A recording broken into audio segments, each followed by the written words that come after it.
Thank you all for being here this afternoon. Our success in low Earth orbit over the last 25 plus years of crewed operations is because of you. Our congressional support, industry's dedication, and our strong international partnerships. Today, I'm going to talk a little bit about low Earth orbit and future plans. It's critical that we maintain a presence in LEO, transition to commercial stations, and the challenges that we face.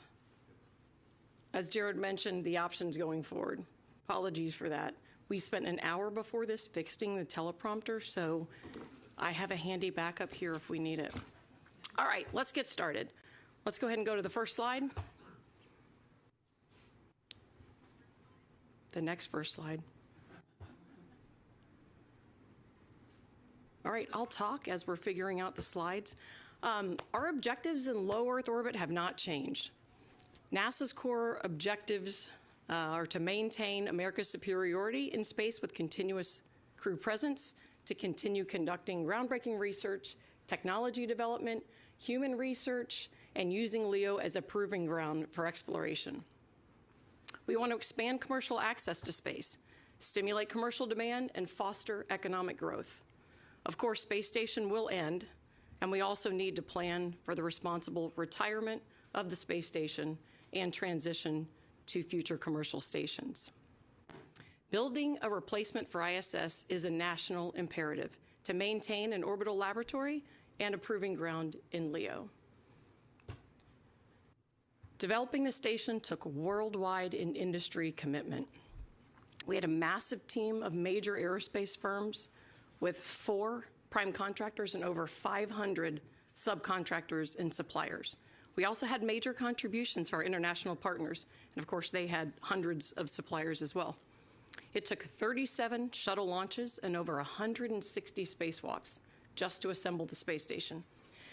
And of course the Russians, who provide all the propulsion for station, also had a large number of launches. We spent over $50 billion across shuttle and station assembling station, and to date have spent $100 billion.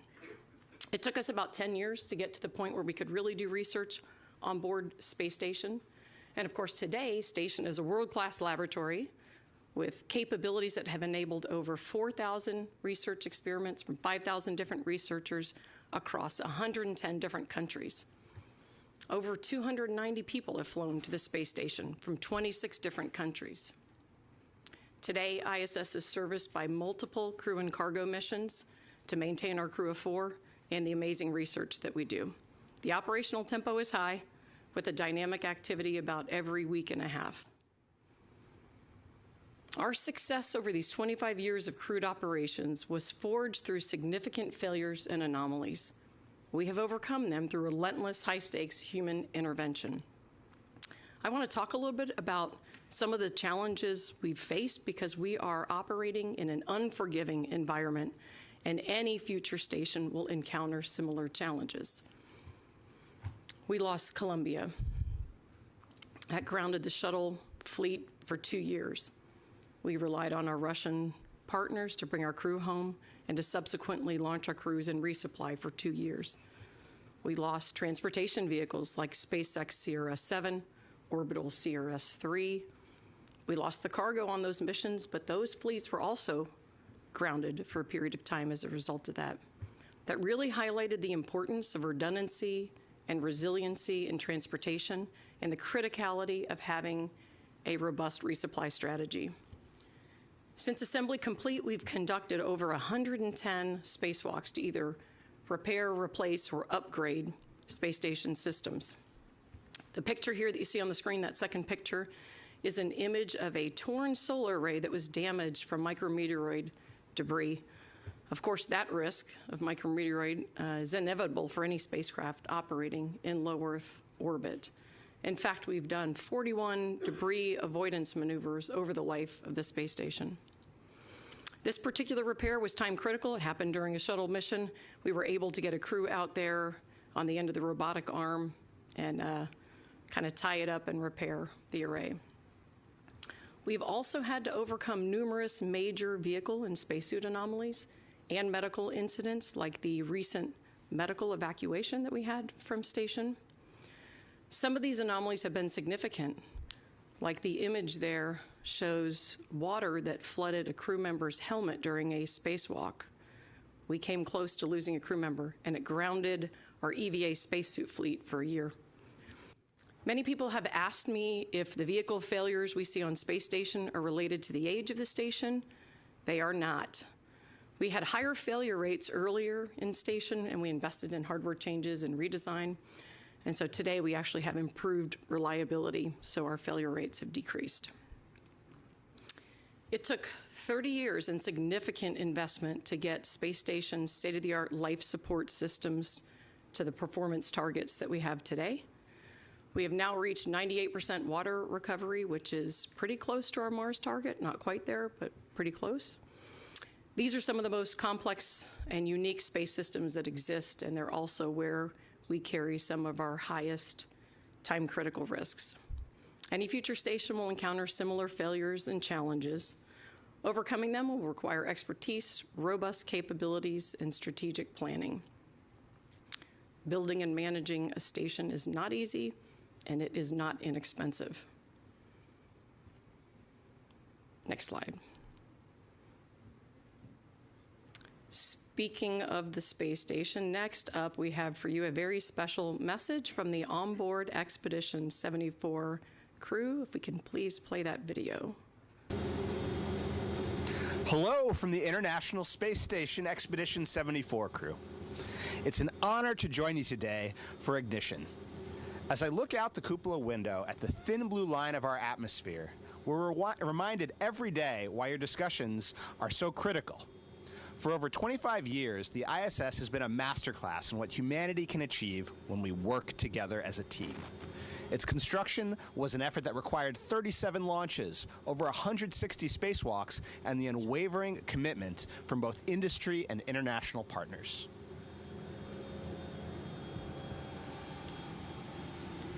Together, we've used this orbital laboratory to search for cures to the most challenging diseases, advance life-saving technologies, and prove that humans can live and work continuously off-planet.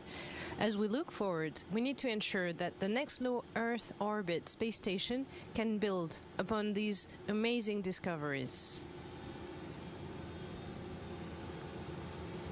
Our mission now is to ensure there is no gap in our presence. Replacing the ISS is a national imperative. We are eager to pass on the torch to a new generation of resilient commercial LEO platforms that will continue this critical research and propel us further into deep space. The challenge ahead is significant, and the tenacity and partnership that enabled us to succeed on ISS today are needed to realize the space stations of tomorrow. The ideas you are discussing today are the blueprints for that future. It will take the same level of worldwide and industry dedication, along with sustained funding, to make this transition a success. We are excited to see the innovation and ideas coming out of Ignition. We look forward to the day we can hand over the keys to the next great outpost in the stars. Thank you for your commitment to keeping low Earth orbit open for discovery into the future. Thank you, and goodbye for now.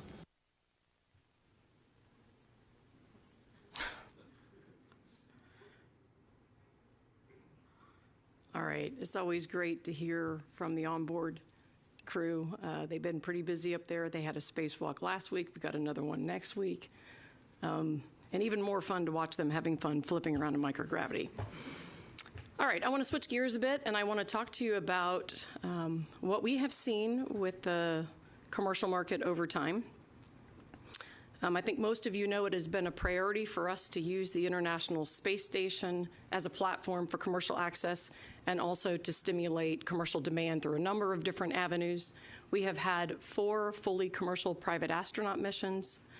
We have 2 more that have been awarded and that we're working towards. The Russians have also flown 8 spaceflight participant missions. We have offered the use of ISS ports for commercial modules and a commercial airlock. In fact, the airlock is on board today and operational. We share facilities across NASA and the commercial community, both NASA facilities used by commercial and the other way around. Some of those are inside the vehicle, and there are a number that are on external platforms. We also support commercial R&D through our ISS National Lab, managed by CASIS, and also through a number of unique and standing ISS calls for commercial opportunities. After more than 25 years of crewed operations, we have seen some amazing discoveries on station. But we haven't yet seen breakthrough products, capabilities, or services that generate significant demand. NASA's still subsidizing the infrastructure costs, like cargo upmass, which is really one of the largest costs you have in getting to orbit. We haven't seen evidence of scaled space-derived product that's manufactured on Earth or in space, although that is certainly the hope for the future. We have had a lot of technologies that have been adapted for ground-based purposes. You see those stories all the time, but they haven't driven continued demand for access to space. Tourism hasn't really materialized as a market. We certainly have had a number of tourist-sponsored missions, but those have been limited, and we haven't seen recurring demand for them. Sovereign governments do have interest in flying. We've seen purchase of tickets for short-duration flights, for example, on private astronaut missions, but no sovereign governments have been willing to purchase the long-duration opportunities, even though those have been available.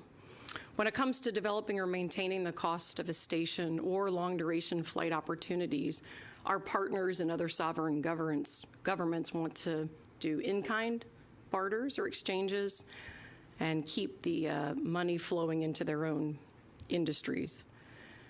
Suborbital flights, which are substantially lower cost, have suspended operations for either investment reasons or to prioritize other higher potential opportunities.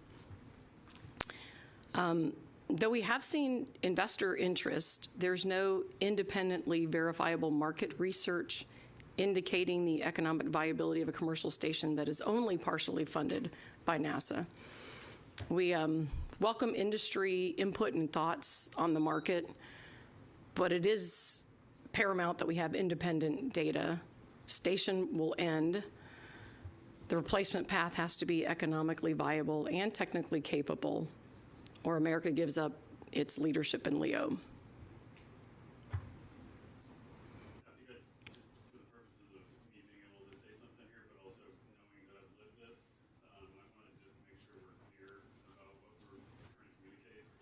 And this is a big takeaway for all of us here, that we have over the last several months been very transparent with the world about where we see issues and where we see challenges in the development activity, everything we're doing.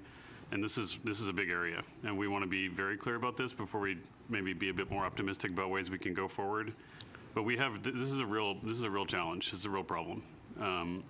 We know our presence in LEO is an imperative nationally. It's directed not only that, but also it's for every possible reason we can imagine. Having our presence in LEO is absolutely a national imperative. We cannot get that wrong.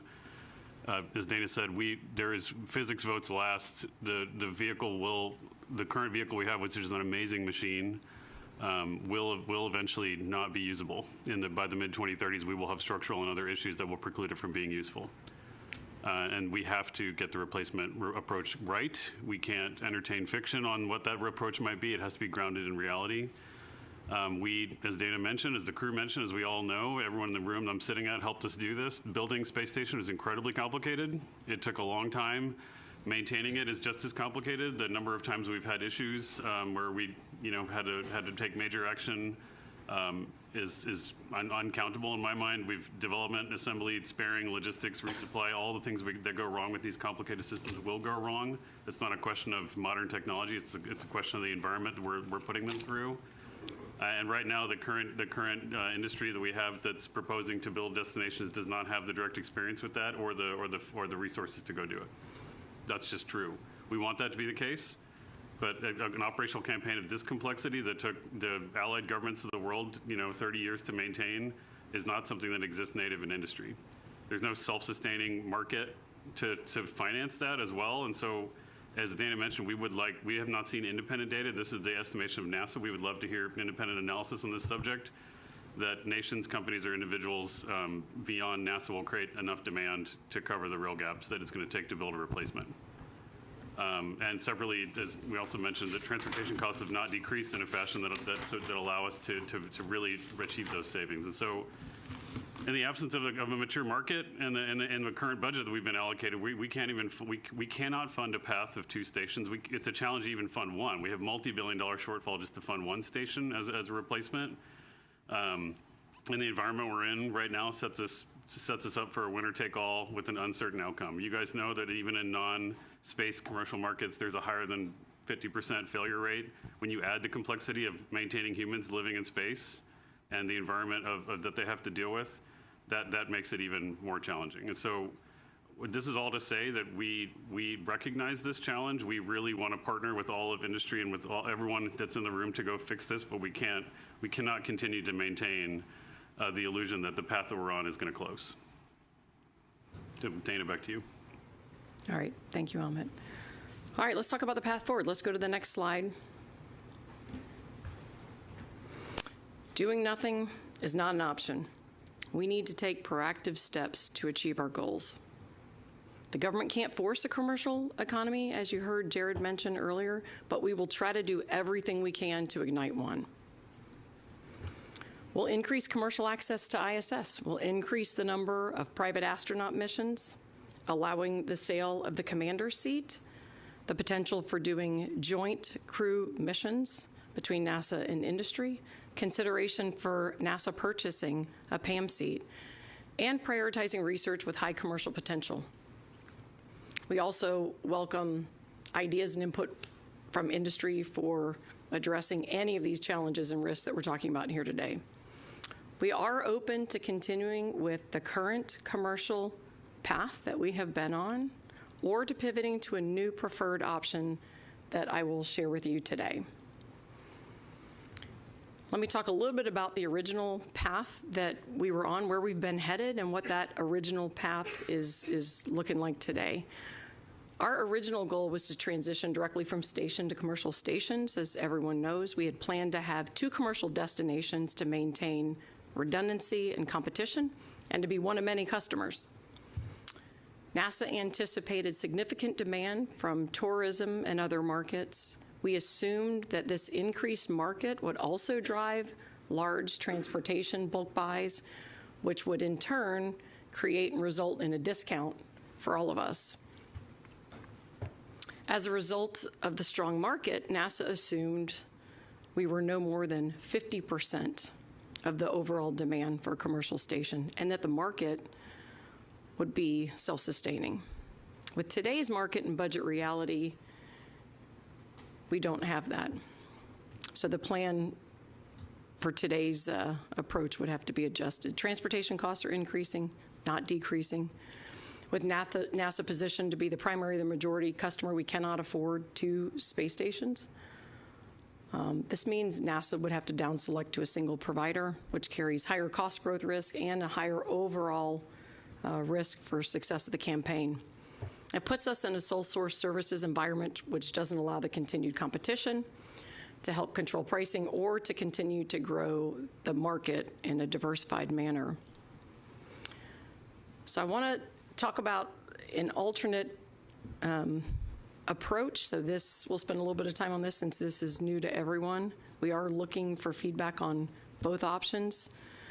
In this alternate approach, we're using an incremental or phased approach to reach commercial destinations. Recognize the challenges that we've highlighted. This approach uses multiple providers, continues to allow for participation of multiple providers, and drives continued market growth and commercial expansion. We'll use ISS as a platform for the initial assembly and to expand commercial opportunities. A NASA-procured core would serve as a hub for commercial module expansion, allowing for maturation of industry and continued demand growth.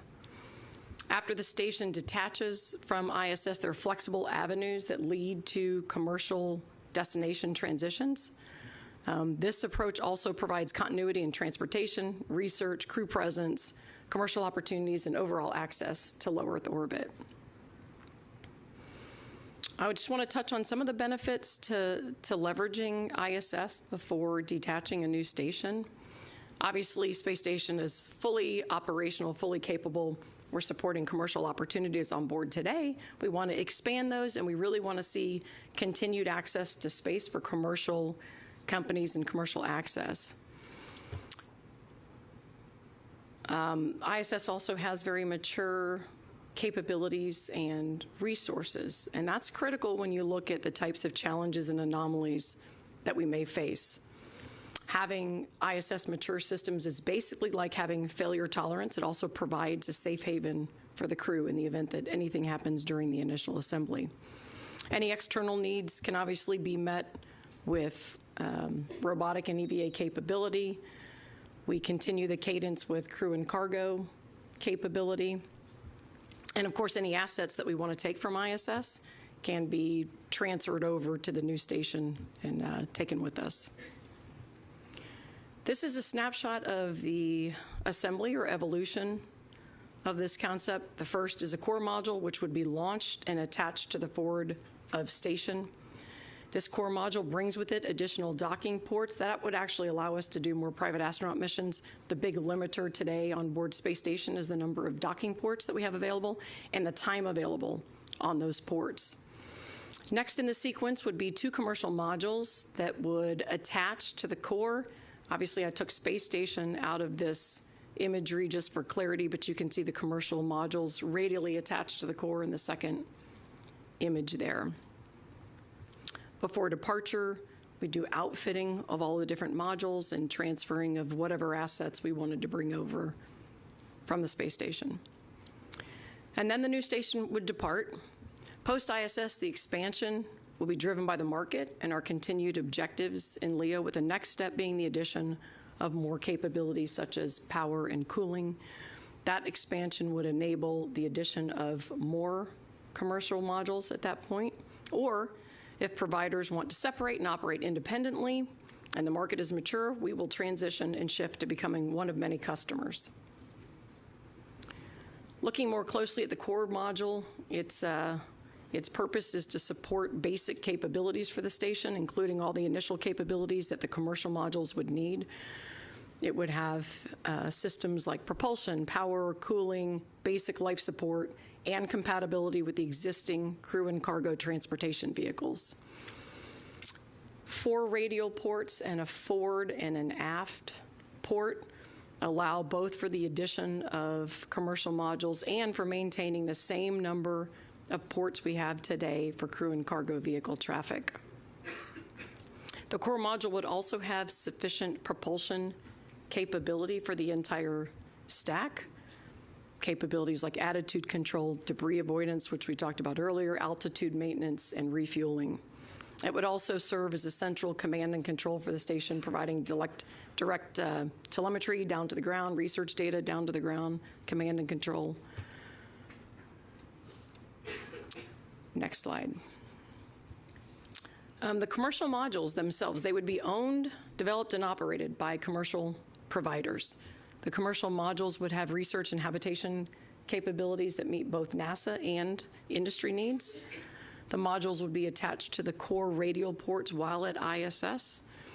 We'd like to see the development and operations set up through a partnering arrangement. That's one of the things that we'll be asking about with our RFI that will come out tomorrow, so we'd like input on that. When the market matures, we would transition from this partnered agreement to a services-based model. For future expansion, this architecture is really flexible, so there are a lot of options for future expansion. What we're really looking to do is use market indicators and industry needs to kind of drive and determine what this phase would look like. If commercial markets have matured, like I mentioned before, providers can separate, build up their own stations. We'll transition to being one of many customers, or we can add additional capabilities here. What you see in the vertical, in the image, the module in the vertical is the power and cooling module. That addition would allow us to add a number of additional commercial modules to the forward end of the station. There are a lot of new industry opportunities available here. With the expansion of what we want to do with space station, we are going to move from 1 private astronaut mission a year to 2. We're allowing for the sale of the PAM commander seat, which I know has been a challenge previously with the more stringent requirements we had with previous ISS experience. We will consider purchasing a private astronaut mission seat. We'll look for the potential for doing joint crew missions together. And as I mentioned before, prioritize research that has high commercial potential. And we're also open to other ideas that industry has for how to maximize the commercial use of the space station. Providers have opportunities to build 3 different modules. We have the core module and the 2 different commercial modules. And then there are many opportunities in the future for expansion as the market grows. This also continues our commitment to crew and cargo transportation demand through ISS and post-ISS. This is an overview of what the high-level procurement approach would be for this option. In the initial phase, the first phase, we have the 3 different modules. For the core module, we would select 2 providers and go through an early design phase point and then down select to 1 provider. And then 2 different awards for the commercial modules. Throughout this time period, we'll have multiple calls for expanded use of commercial access to ISS. The second phase will be informed by the market with the addition of a power and cooling module. We also envision 2 providers initially through initial design and then a down select. And of course, phase 3, either we're moving to independent free-flying destinations if the market's mature, or we can continue to add additional capabilities. Right now, the available budget is about $250 million a year, plus whatever else the agency can put together. That's true through the end of life of ISS. We will acknowledge that this is inadequate regardless of the option, regardless of the path that we take going forward. We are looking for industry inputs and partnering arrangements to help this challenge, but we're here to all acknowledge that we've had this shortfall for a while, and we realize this is a barrier. We're going to put out 2 RFIs tomorrow. One's for transportation feedback, the other's for destinations for both approaches. Then we'll have a final RFI. Expect to get a lot of comments from industry. We'll send out another one at the end of April, and then draft RFP in early June. So just to wrap up, you've heard us all say this, it is a national imperative to maintain U.S. leadership in LEO. Regardless of the path that we take moving forward, we have a real budget shortfall. So when you see those 2 RFIs tomorrow, please help us, give us feedback. We're looking for feedback both on the original plan and the original path we were on and this alternate approach and other ideas that you may have, including concepts for these partnership arrangements that I mentioned. We'd also like your feedback and your view on the market outlook and investments. Hard financial commitments to ensure stability from manufacturing through launch, long-term economic viability beyond NASA as a customer, and major technical hurdles that you see for a station development and your approach to managing them. We are committed to a rapid turnaround when we get your feedback to move towards procurement. Despite all the challenges I talked about today, and I know that's really hard for us to come forward and kind of transparently acknowledge that we need help. We're on a path that is not leading us where we thought it would. It's really important that we have this discussion. It's important that we hear your feedback. We're looking forward to creating commercial opportunities across industry, hearing your ideas, and establishing a trajectory that maintains U.S. leadership in LEO. Thank you very much for your time today.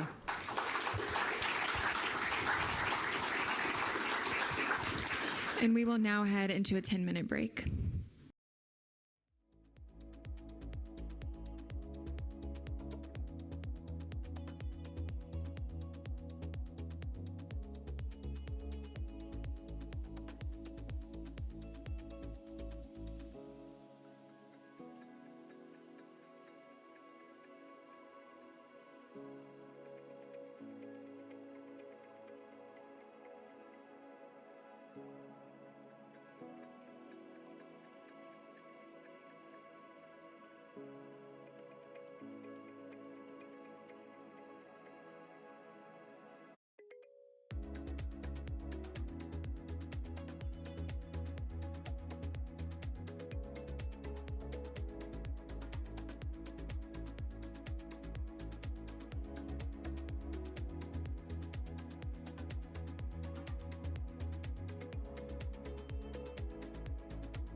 Directorate, Dr. Nicola Fox.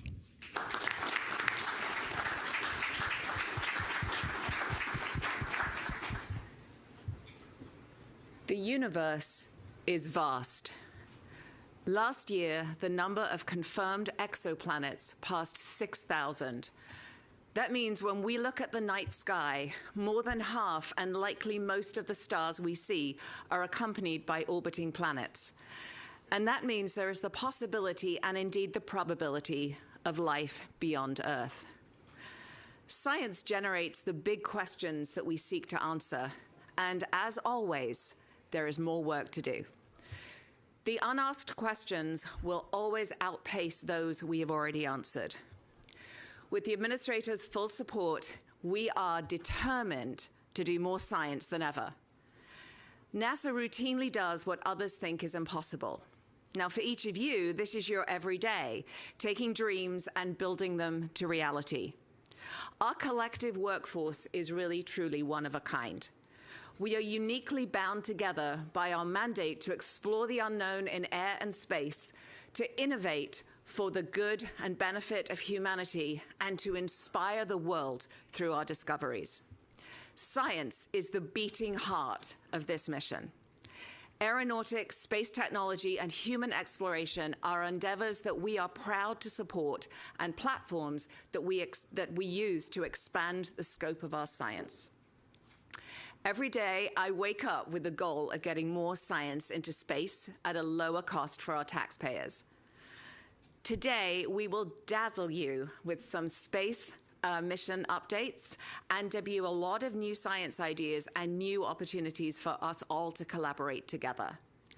Much is still being developed, and there are definitely still some unknowns, but tomorrow and for the days and months to come, we will engage with our partners, current and future, to get your very critical feedback.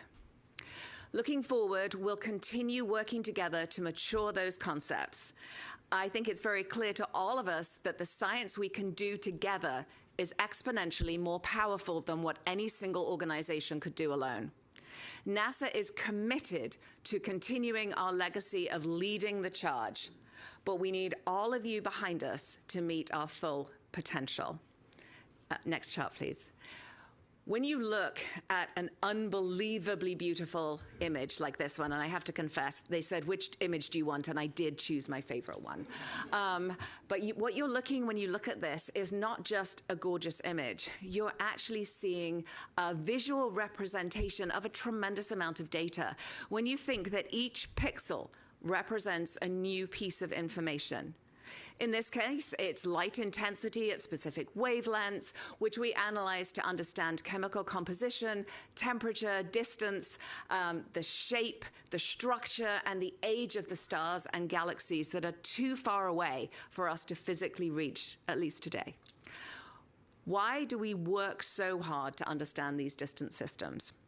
Because when we solve complex technical challenges to answer big science questions, we push the cutting edge of technology forward.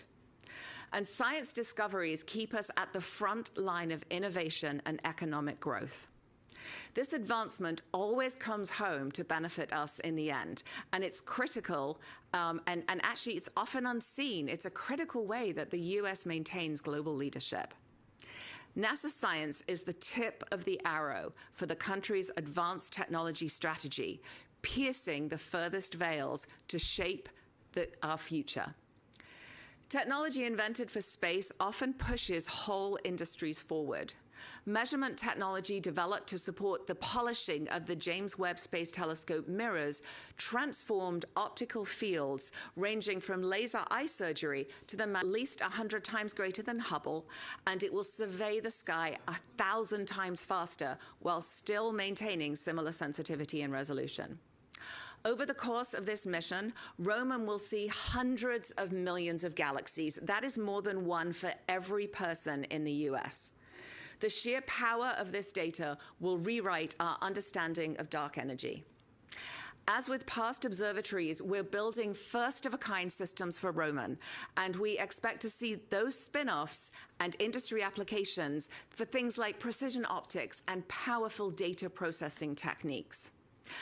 Now, Roman is under budget and ahead of schedule, and you can believe I never get tired of saying that. I'm so proud of this team. We are learning from this mission and others, and we're actually ensuring that this isn't a rarity. I want to stand up here a year from now and tell you most of our missions are ahead of schedule and under budget. There's a challenge for you all. So we want that to be a baseline for our future. Successful demonstration of the Roman coronagraph imager, CGI, in early 2027 will represent the first successful milestone for the Habitable Worlds Observatory technology, and many of you are helping us to mature that technology today. Habitable Worlds is a concept for the first space telescope designed to directly image Earth analogs and study them for signs of life. For decades, NASA's space observatory like Hubble, Kepler, and TESS have led key insights into worlds outside our solar system. This time, NASA is taking a deliberate strategic approach to the future of this work while minimizing risks of cost and schedule increases. Now, as we peer deep into space, we're always looking for echoes of Earth. In our own solar system, we've identified high-priority destinations to search for conditions that may represent the potential for life. Our eyes are always on the horizon, and this is an incredible time for planetary science. Europa Clipper is off on its 1.8 billion-mile journey to seek out environments where life could exist below the icy shell of Jupiter's moon Europa. We have strong evidence that there is a saltwater ocean and beneath that sort of thick crust, and some very recent surface activity suggesting it could in fact be a habitable world. Now, the beautiful Dragonfly mission, which if you have not yet seen it, there is a 50% scale model. It's actually the integrated test model, and it has flown recently over the deserts in Utah. Please take a look at it. Selfie with it, and then please tag us on when you post them. But the beautiful Dragonfly mission, which Forbes called the most exciting space mission of your lifetime, will launch a nuclear-powered octocopter in 2028. It will arrive at Saturn's moon Titan in 2034 to explore its complex, organic-rich environment. Now, it will be the first science vehicle to explore multiple locations on another world, performing vertical takeoffs and landings in search of evidence of prebiotic chemical processes and other signs of habitability.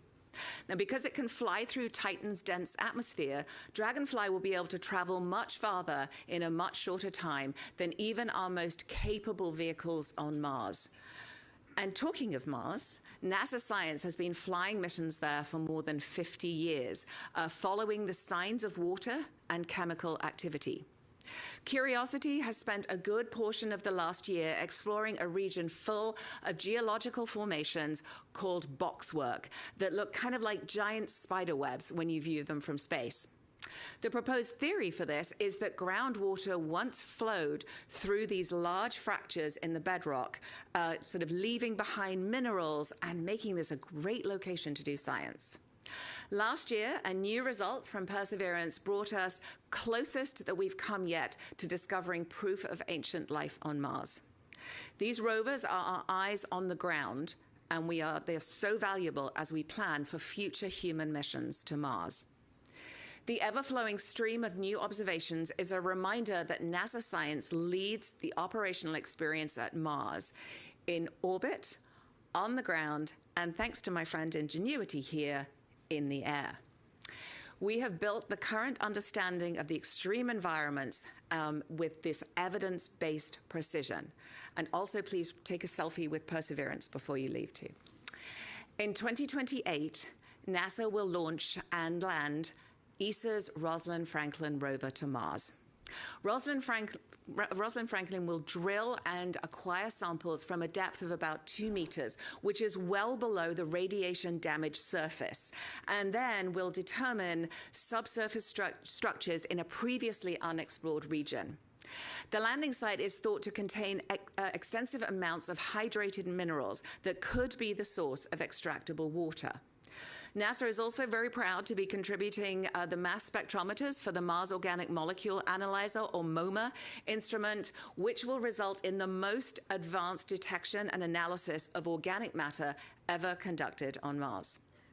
The mission will add a new layer of insight into the planning for crewed missions and in situ resource utilization. Now, international partnerships have made many of NASA's most iconic achievements possible, and we are so grateful for the years of collaboration that has brought us so many amazing missions with these really, really incredible longtime partners. And we're equally as appreciative of our more recent partnerships, which are showing the world the value of being a spacefaring nation. When we work with international partners, we benefit from the unique knowledge, expertise, and national resources of our counterparts. But we get to also to share what we know, the NASA spirit that we always give to humanity.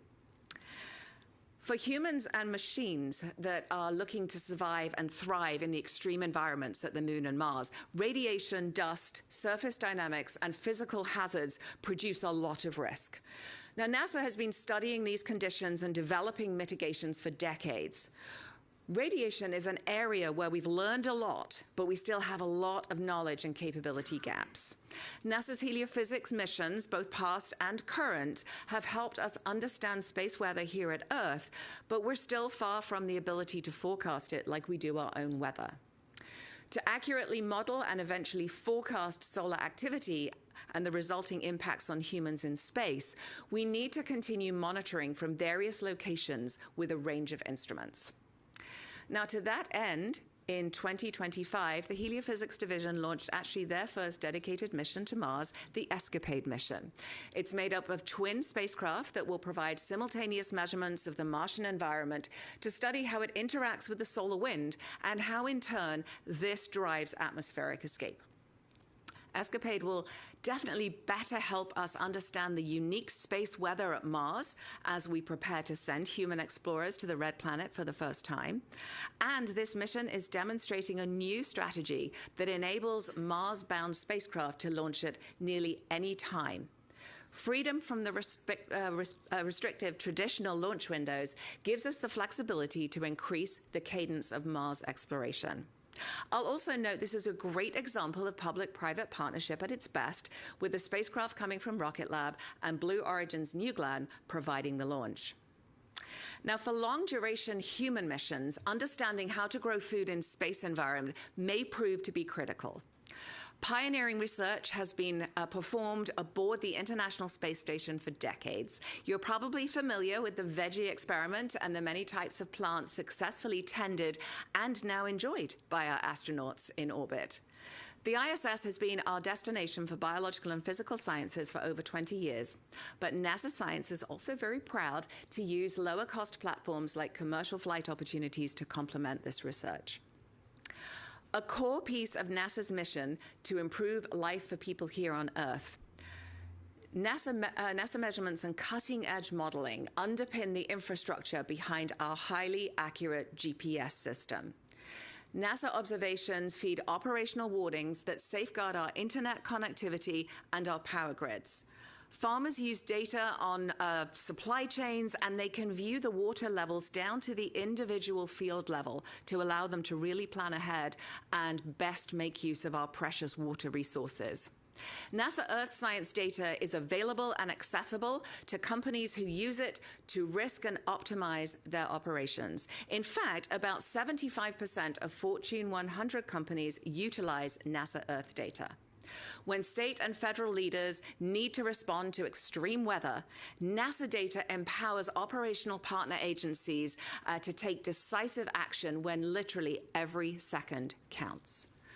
Next year, we will launch INCUS, which will, for the first time, measure the evolution of dynamics within a convective storm. Now, these dynamics determine severe wind, hail, lightning, and rainfall, and they'll improve the weather community's ability to forecast the evolution of a weather event up to 6 hours in advance of the event itself.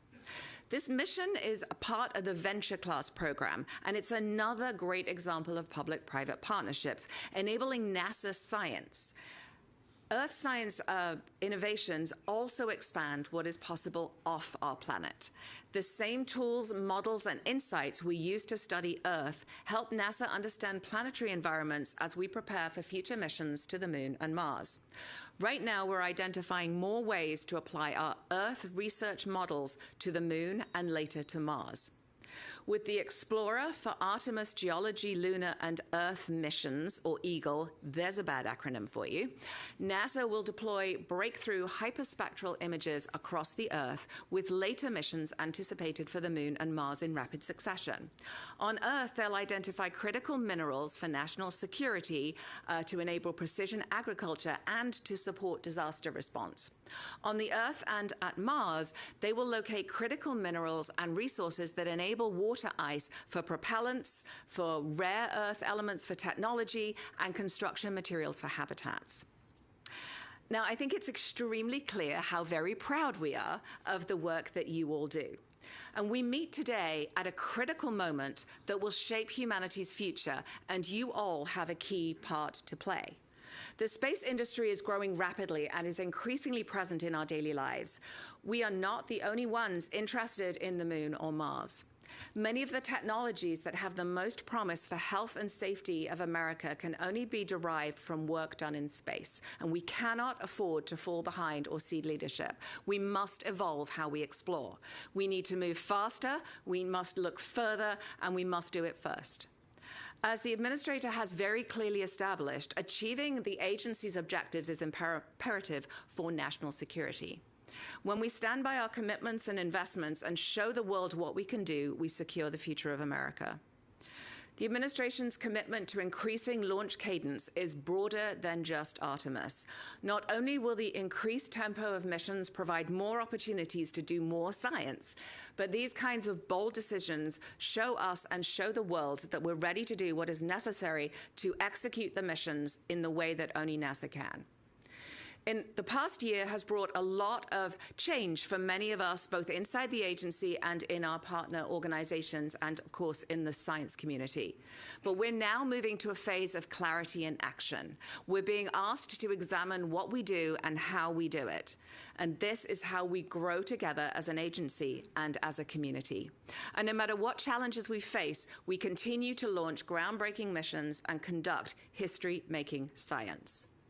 The future of NASA science is bolder, faster, and more collaborative with commercial, academic, and private partners. Picture experiments done across a network of laboratories distributed throughout the entire solar system.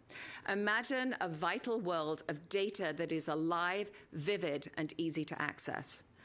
Our legacy, more than half a century of exploration, your passion, the late nights and the missed holidays, and this country's investment all brought to fruition.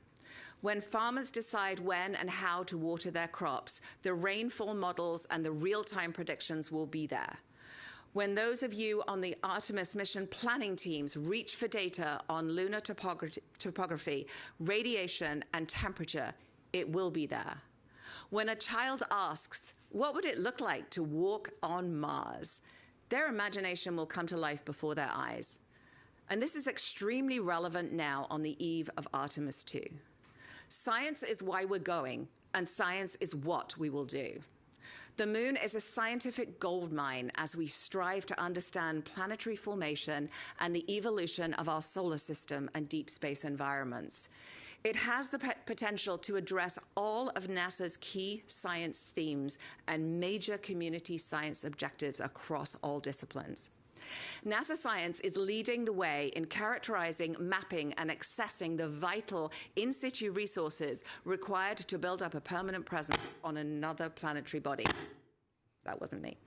From the early robotic lunar missions and through the Apollo era, we built the foundation for understanding the Moon's origin, composition, and geologic history. The decades of robotic exploration since have advanced this knowledge with high-resolution mapping, multispectral imaging, and high-precision isotopic analysis, revealing an extreme environment shaped by complex processes. Today, missions like LRO continue to deliver an incredible amount of data, which NASA, industry, and academia use to feed, improve models, maps, and mission planning tools. Small and large landers, rovers, habitats and labs, access to power, and innovative systems like hoppers. This moon base is packed with science opportunities. We are so excited to partner with you to make this a reality. Now, you've heard today about the expansion of the CLIPS program to deliver more assets to the moon, and NASA science is ready to go.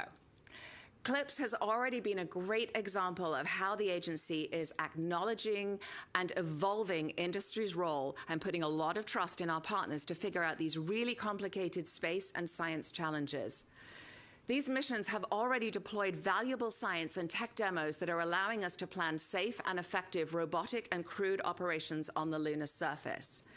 The Firefly Blue Ghost mission successfully landed and operated 10 experiments for NASA, costing NASA less than a third of the inflation-adjusted cost of a single Surveyor robotic landing mission from the 1960s.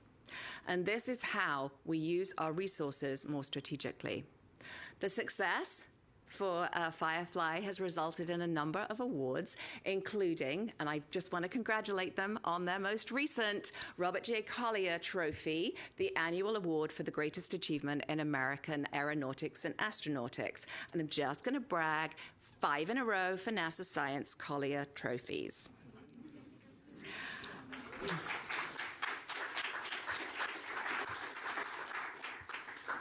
Yeah, I'm a bit proud.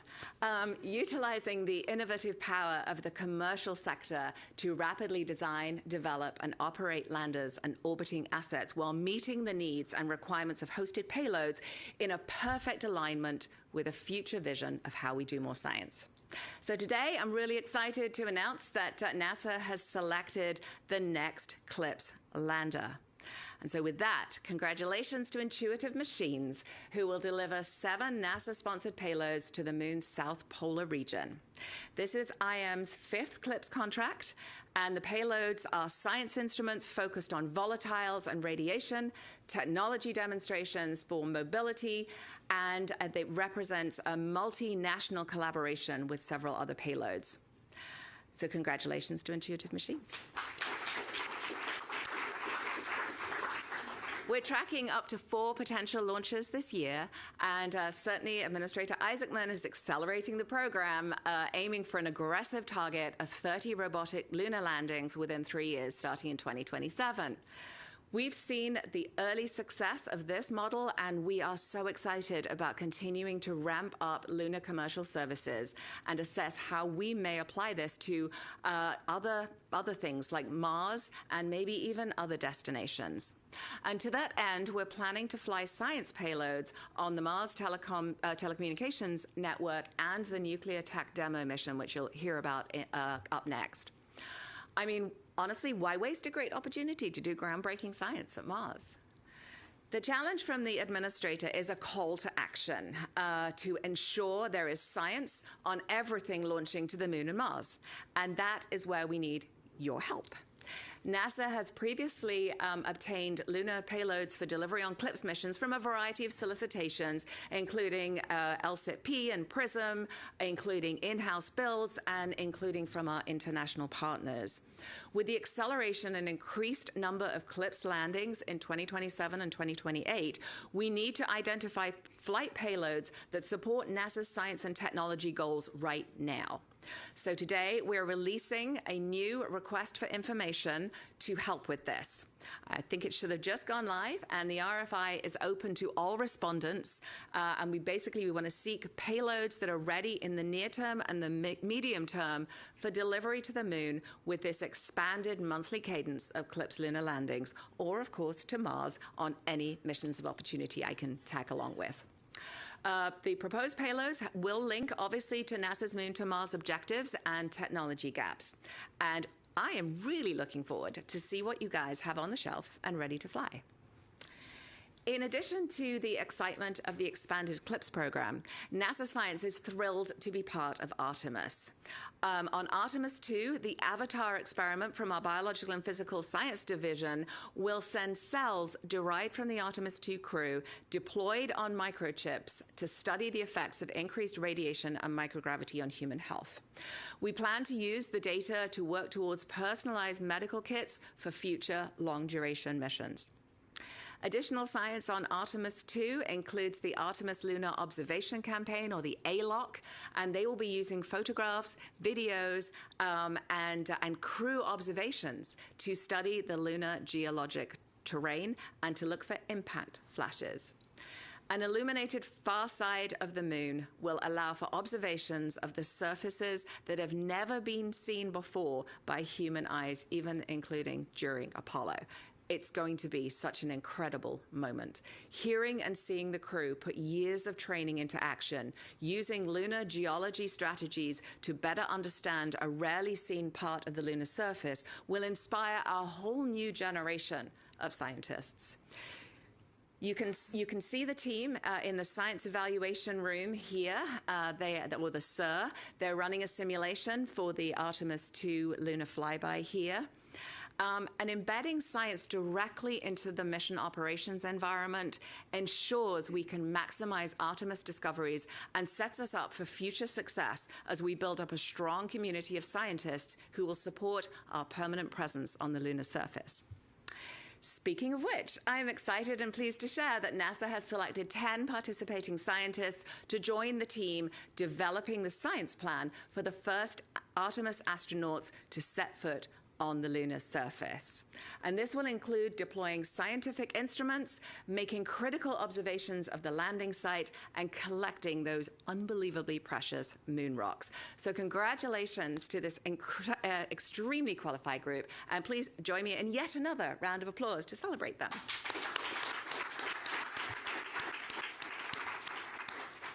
So work is underway on the tools and the instruments for the lunar surface missions. We plan to grow the first plants on the lunar surface, use advanced rovers to assist the crew, and test technology that will close capability gaps for future Mars missions. Every component of surface science must seamlessly interface with the other hardware, things like the suits and the gloves. In addition to maximizing science across physical labs on the ground, also at the moon base and hopefully beyond, NASA Science is also developing a digital lab concept. Here we will incorporate and transform science data into a continuously updated central environment for all user groups. Through this, we will support the creation of new products for Earth, Moon, and Mars, where researchers, engineers, and other mission stakeholders will synthesize science data into products that are actionable for exploration, risk reduction, decision support, and discovery. And we're really looking forward to discussing the technological requirements with our industry and commercial partners in the coming months. Some areas we've identified as strong candidates for directorate efficiencies include integrated digital environments for real-time mission planning, for certification, for astronaut health analytics, for extreme environment computing capabilities, and advanced high-end computing for aerospace systems. So again, we're really looking forward to discussing the technological requirements with you and actually learning from the techniques that you have that we currently don't have. So really, really excited about doing that. Much of the value of the Science Mission Directorate is how we deliver to our end users, and that includes other NASA colleagues from other directorates, and it comes from our unique ability to integrate and layer results. We're already closing gaps between information and implementation, but we have to match the pace of exploration with the right science at the right time to answer those questions that have not yet been asked. We're already moving out on initiatives to support the administrator's vision for NASA and the executive order on ensuring American superiority in space. By finding efficiencies in our existing processes and tools, we plan to free up resources to do the next missions upon which the next generation of discoveries and science careers will be built. By expanding and evolving public-private partnerships, we'll be able to do more and bring more people along with us. By continuing to leverage the expertise and the hustle of our industry partner teams, we'll accelerate the pace at which data turns into decisions. We want to simplify the pipeline of information from doers to decision makers and to seek more agile and streamlined ways of working with our partners. We'll clarify decision authority, streamline reporting and briefing practices, and leverage the same advanced technology we use to do world-class science to support and empower our workforce. Moving faster means taking a hard look at every layer of our organization to target inefficiencies and red tape that are holding back our teams. Looking farther ahead means effectively integrating long-term science objectives with the known needs and priorities of the country, while building in the agility so we're ready to meet unknown unknowns as they arise. And being first will require not just NASA, but the entire space science community, including our partner agencies, industry, international partners, academia, and, my favorite, the rising STEM workforce. The many hurdles we must clear to move missions from concept to operations exist for a reason, but they often slow us down. Now, safety will always be NASA's top value, and we will always maintain the right checks and balances. But to fully step into the new era of exploration, we need to take the same ingenuity and that we use to resolve engineering problems and apply it to how we do business. We must be willing to take on and manage risk when it's in balance with our groundbreaking science rewards. Now, ride shares are obviously one of the clearest examples of common sense efficiencies that provide massive savings. It is critical that we take advantage of every ounce of upmass.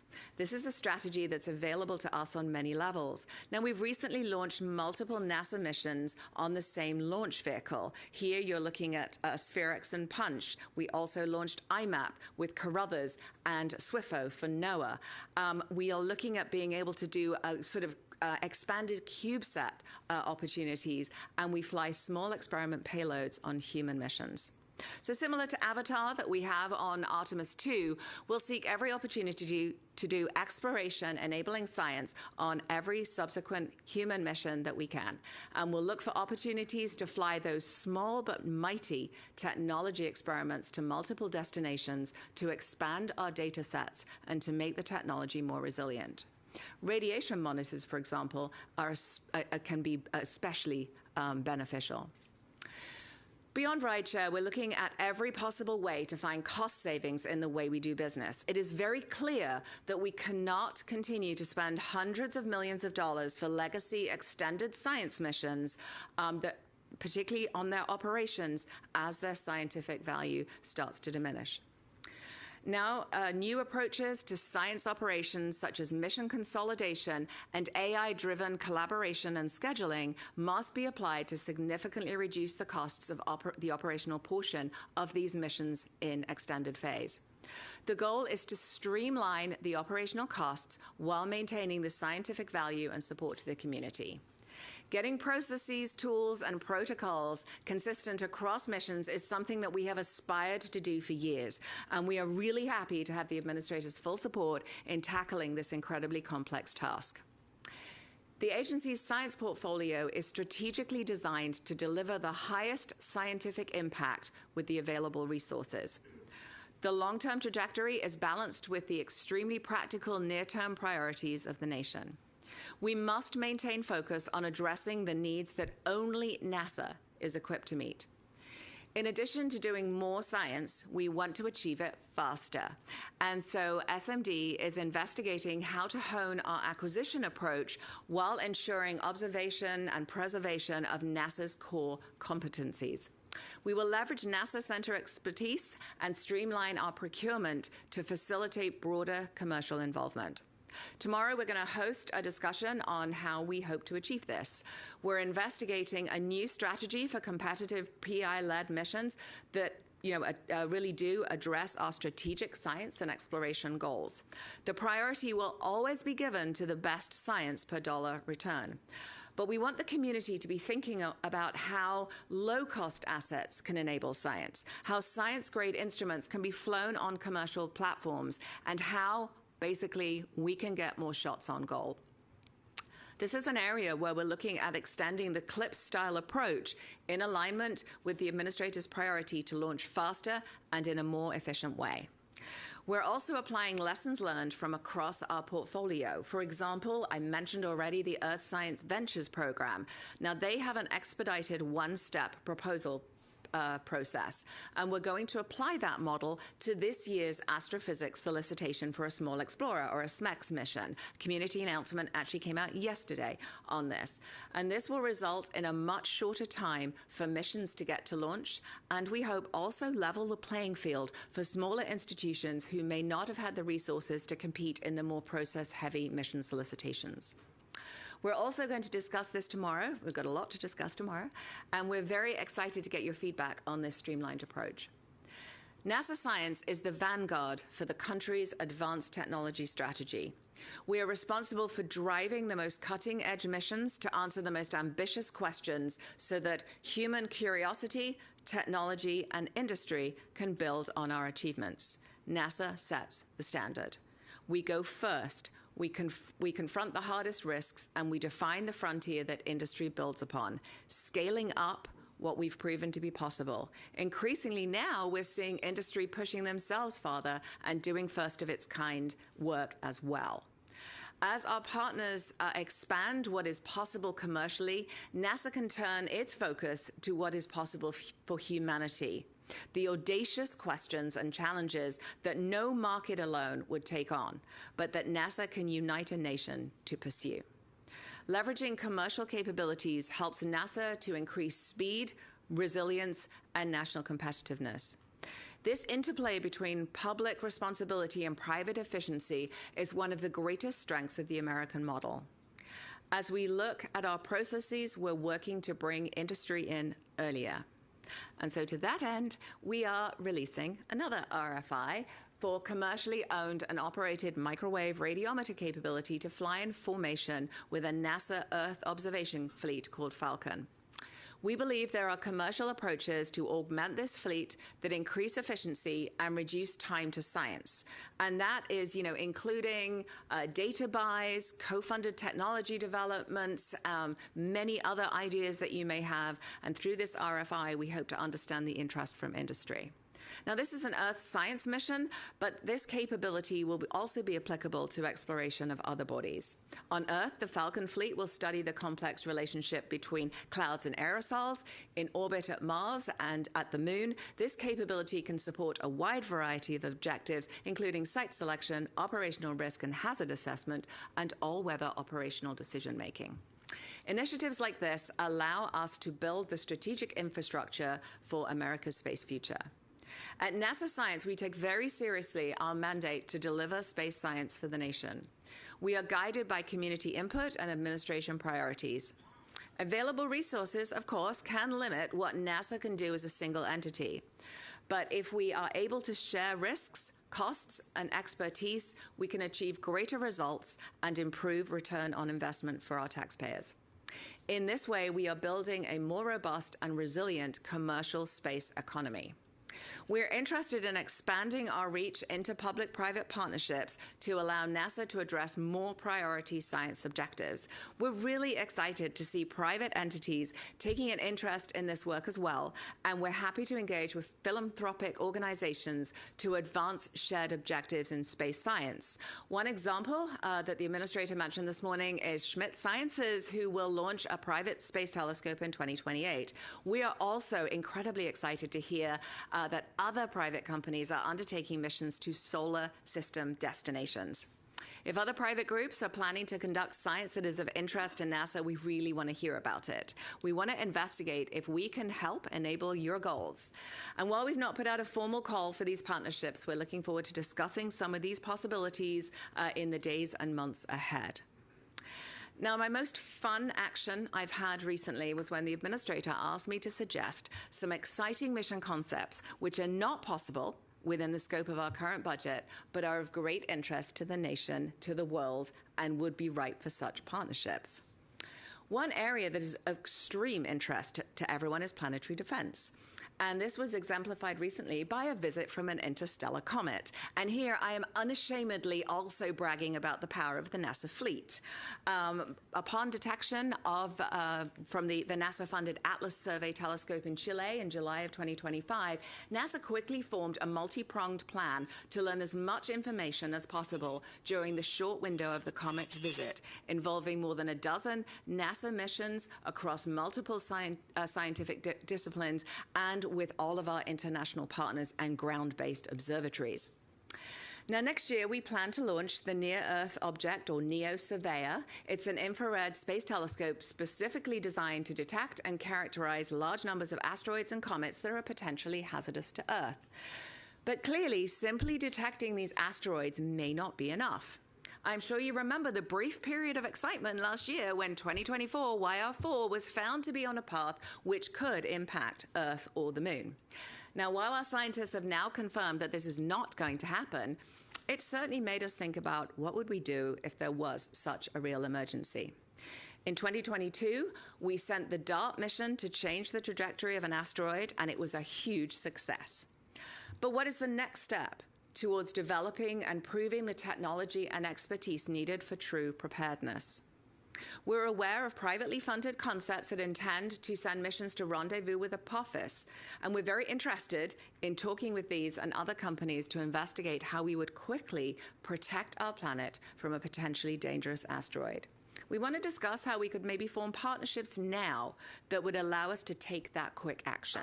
How would we position ourselves for a rapid ramp up and launch in a matter of years? How would we use off-the-shelf commercial systems for rapid deployment?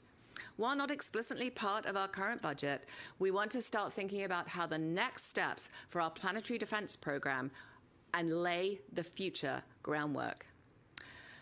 And now from new missions to the OG, everyone's favorite, Voyager. Of course, Voyager is famous for many, many discoveries, providing humanity the first encounter with the outer solar system planets. My favorite, the iconic pale blue dot image from a distance of 3.7 billion miles away, and now the first spacecraft to have left the protective bubble provided by our sun and traverse into interstellar space. This year, by the way, Voyager 1 will exceed a distance of 1 light day away from Earth, otherwise known as 16 billion miles, and yet still transmitting data back home.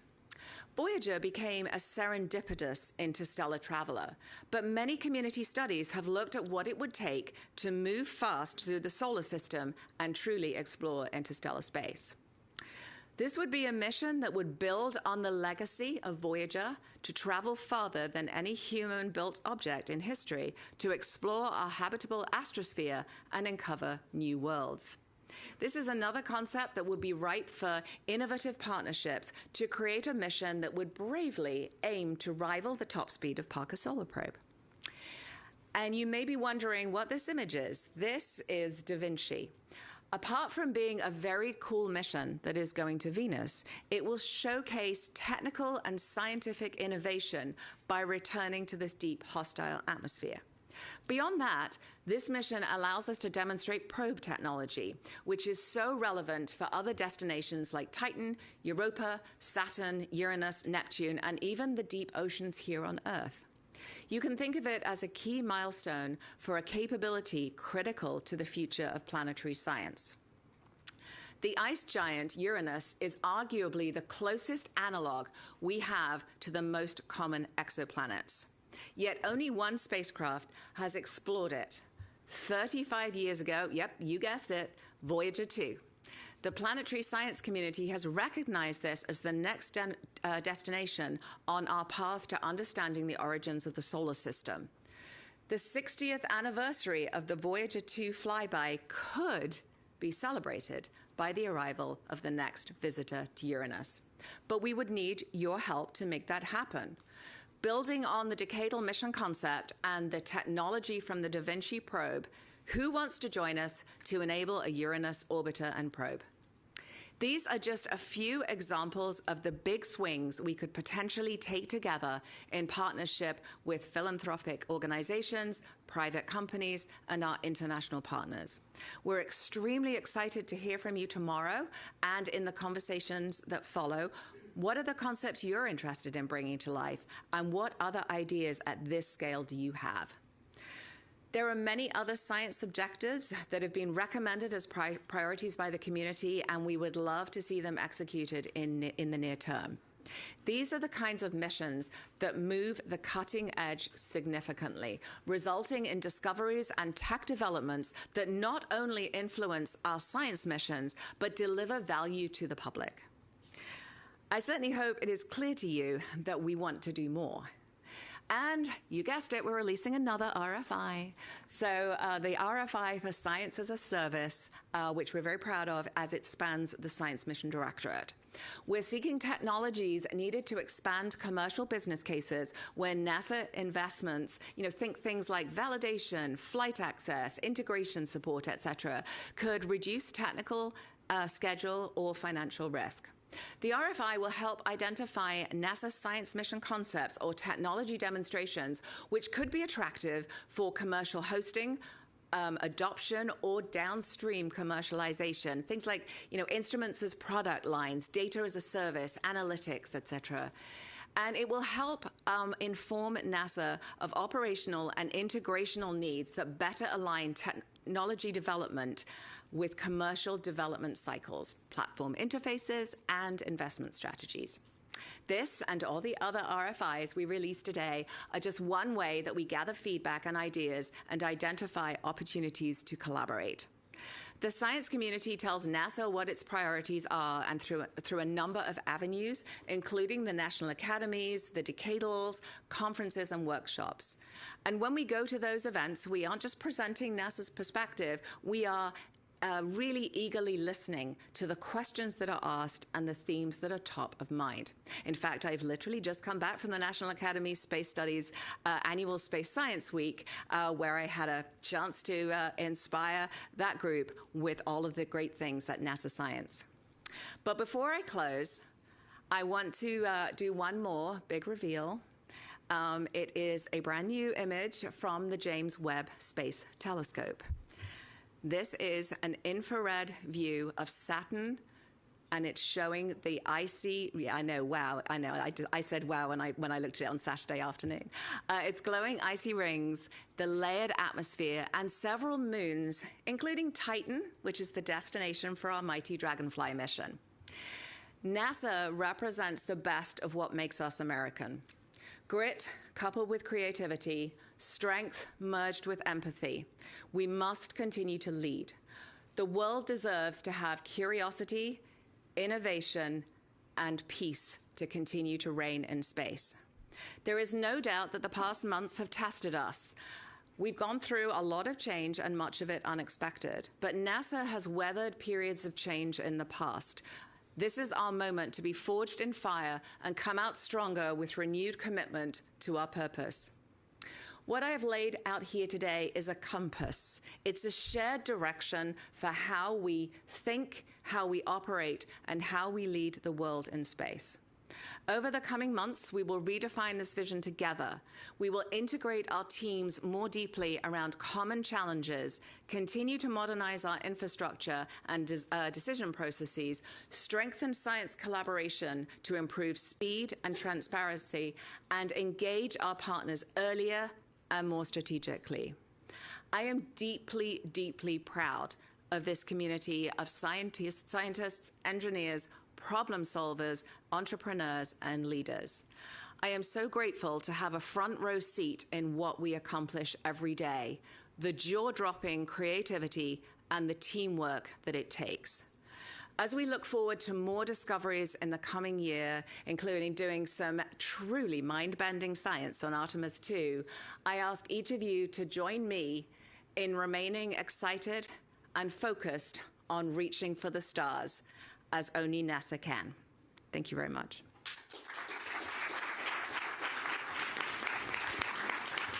And once again, we're going to break for 10 minutes, so we will see you back in here then.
Please welcome to the stage Space Reactors Office Program Executive Steve Sinacore.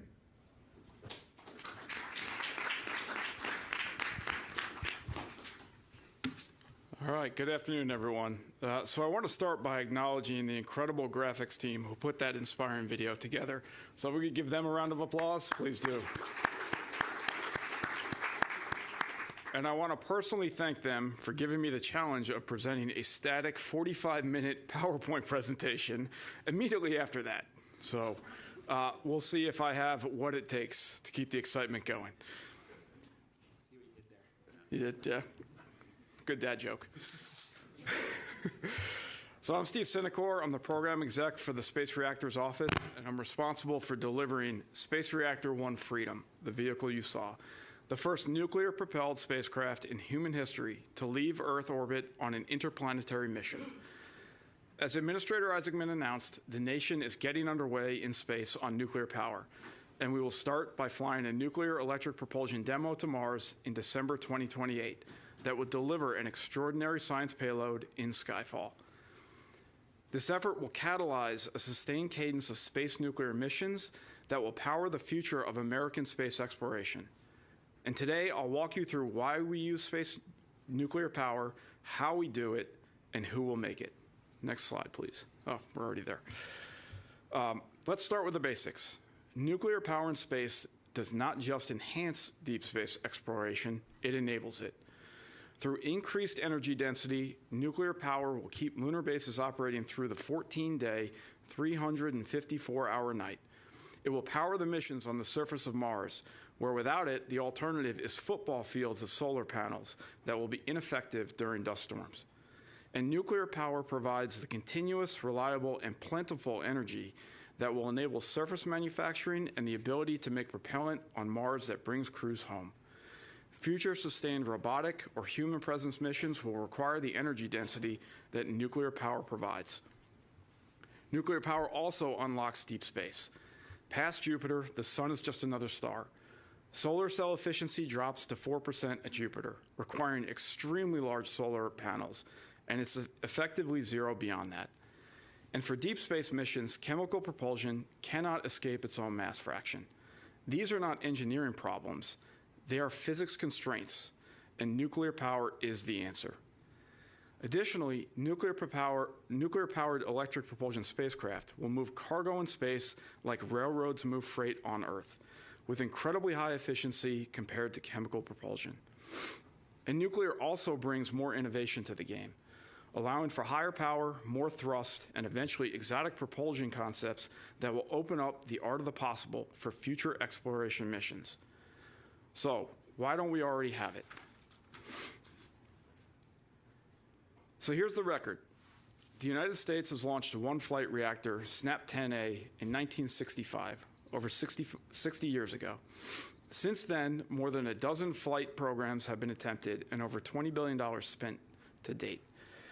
But the lack of an operational space nuclear reactor is not a technology problem. It's an execution problem. There are 4 failure modes that persist through all of these attempts. First, there was no sustained mission pull. The past programs were solutions to problems that were in search of a customer. And without a deadline, urgency waned and they were unable to endure. Second, there was a scope overreach. Past programs were flagship missions, initiated before the basics were proven. The poster child was GMO Prometheus, which was canceled at $400 million with nothing built. Third, there was a timeline mismatch, where development timelines outlasted political cycles and visible technology progress lacked, causing programs to perpetually be vulnerable to changes in priority. And fourth, these programs had fragmented leadership. To execute, there were 5 agencies involved with no single owner with budget and authority from spacecraft design through flight. SR-1 Freedom is designed to break every one of these patterns. Next chart, please. SR-1 Freedom provides a one-for-one response to each of these failure modes. It has a mission pull, with being Mars-bound under nuclear electric propulsion, delivering inspirational science. And this will be the first mission in a sustained cadence, not a one-off. The scope is right-sized with an approximately 20 kilowatt, not megawatt class nuclear reactor. And SR-1 Freedom primarily has that one new system, the reactor, on a spacecraft bus that already exists. The timeline will match the need with the next Mars launch window in December 2028. Orbital mechanics does not negotiate, and the scope must bend around this deadline. And finally, with regard to fragmented leadership, NASA will be the prime integrator and work closely with our enabling partner in the Department of Energy and any other entities to ensure all are working towards the same mission timeline. Ultimately, one manager and one office owns the schedule from design through flight. Overall, a fission-powered spacecraft carrying science to Mars is not just a tech demo. It is the first freight run on the transcontinental railroad of the solar system. It proves the U.S. can build, launch, and operate a nuclear propulsion system. SR-1 Freedom will close a 60-year gap in American space fission flight heritage. And along with our Department of Energy and industry partners, it establishes the regulatory precedent, the nuclear qualified workforce, and the flight-proven hardware that every future space nuclear mission will inherit. It is the foundation for everything that follows. So let's dive a little deeper into the mission specifics. There are 5 principal objectives that are deliberately minimal to ground the execution. 1, demonstrate nuclear electric propulsion. 2, launch in the next Mars transfer window, December 2028. 3, leverage existing hardware for cost and schedule efficiency. 4, perform Mars-relevant science and transmit incredible footage back to Earth. And 5, maximize extensibility to future higher power and longer duration missions. We are not trying to do everything.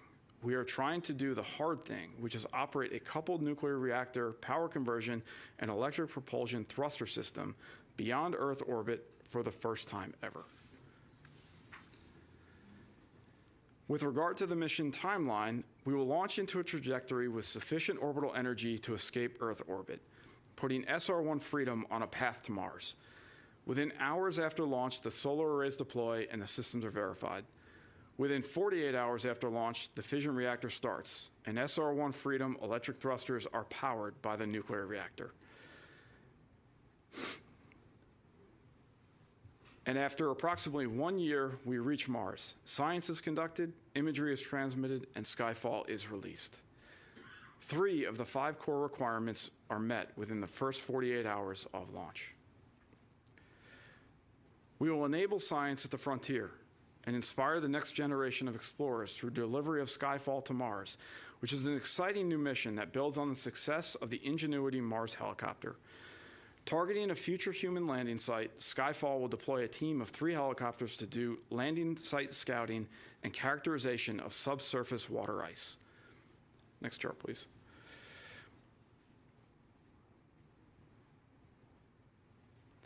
After separating from SR-1 Freedom, the entry capsule enters the Martian atmosphere at hypersonic speeds, greater than Mach 5, slowing to approximately Mach 2. Next, a supersonic parachute deploys to slow the capsule further. And finally, the heat shield separates and the helicopters are released in a first ever mid-air deployment. The Skyfall helicopters will carry cameras and ground-penetrating radar to scout a future landing site to understand the slopes and hazards for human-scale landers.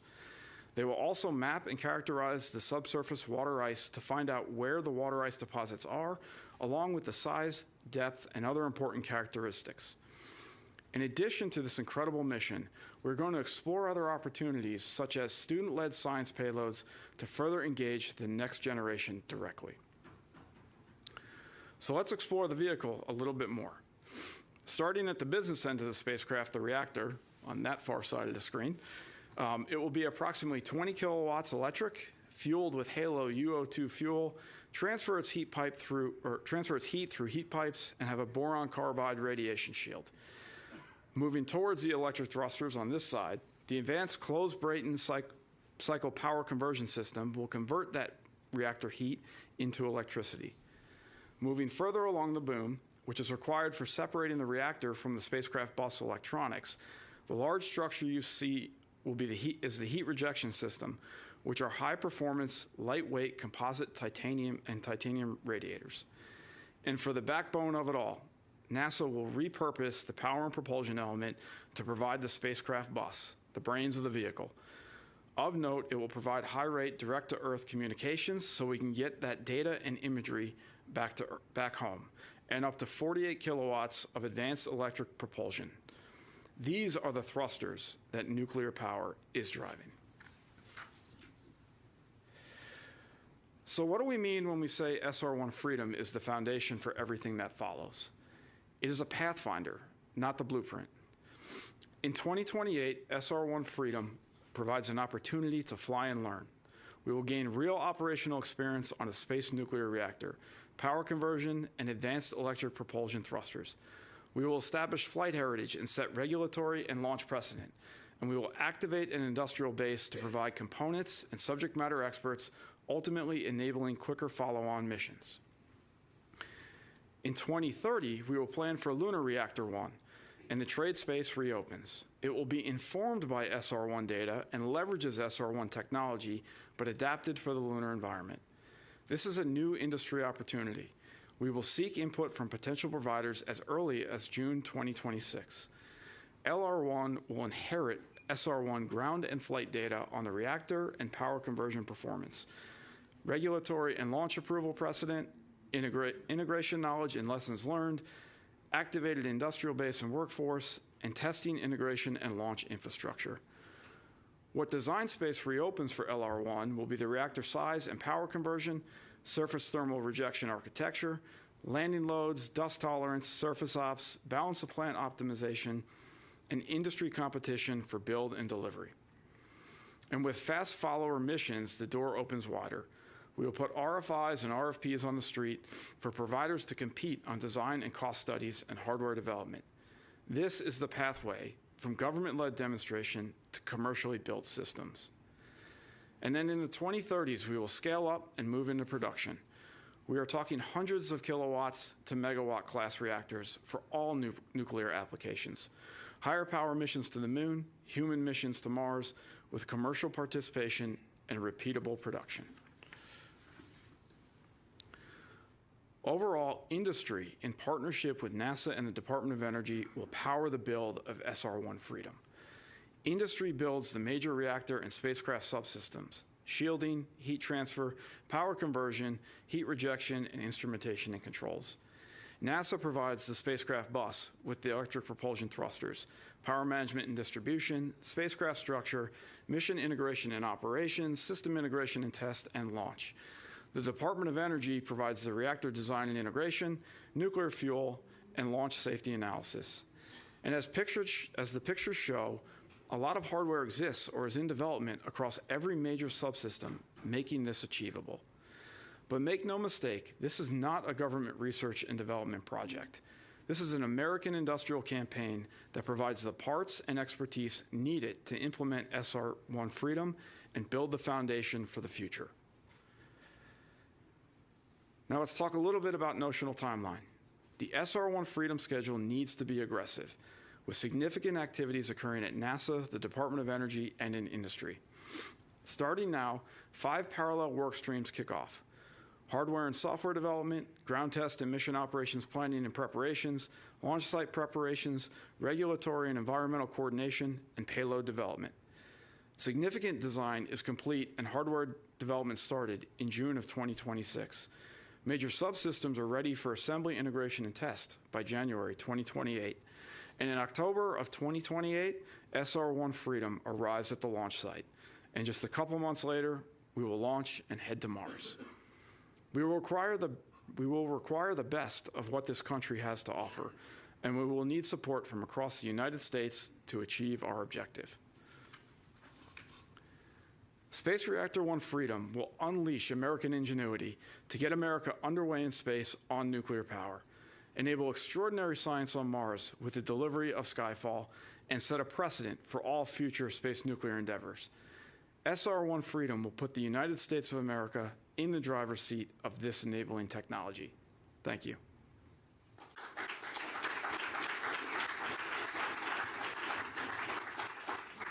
Can you open? Please welcome to the podium Administrator Jared Isaacman.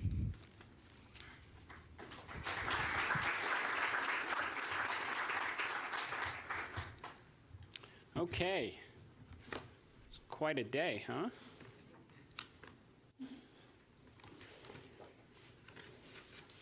So I have a few slides to take us through at the end, and then we'll wrap things up. And shortly thereafter, we will have we will host a press conference, because I imagine there's a lot of questions that people may have.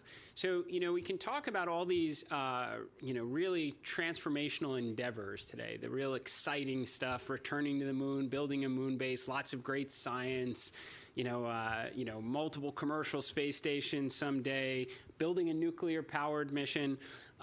There's a lot of little things that have to happen to make it even remotely possible. I mean, not to mention the whole workforce. We've got a few thousand ideas, I would say, if we can go to the next slide, that have come in from that workforce we're going to talk to you a little bit about. And that's why I began kind of my journey in this role, visiting every one of the centers and undertaking this grand information gathering campaign. What's working right here at NASA? Because we want to do a whole lot more of it. And what's slowing us down? What are some of the obstacles and challenges that are impeding progress, so I can help you clear it. And I'm going to share with you right now a little bit of some of those updates along the way. So first and foremost, restoring some of NASA's core competencies.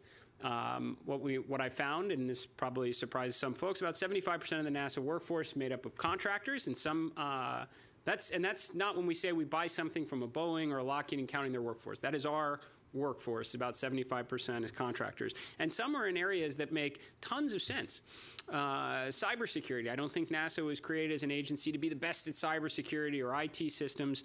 That is a great area that we should be relying on a strong contract workforce. There's other areas like turning our launch pad after every launch, where you might say, is this one of the reasons why we're not able to launch at the cadence that we once did during the Apollo era? We should probably restore some of those competencies in-house. Mission control, I'd say, would be another good example of it. So in terms of our workforce, one exercise that we have underway is converting a lot of contractors back into civil service.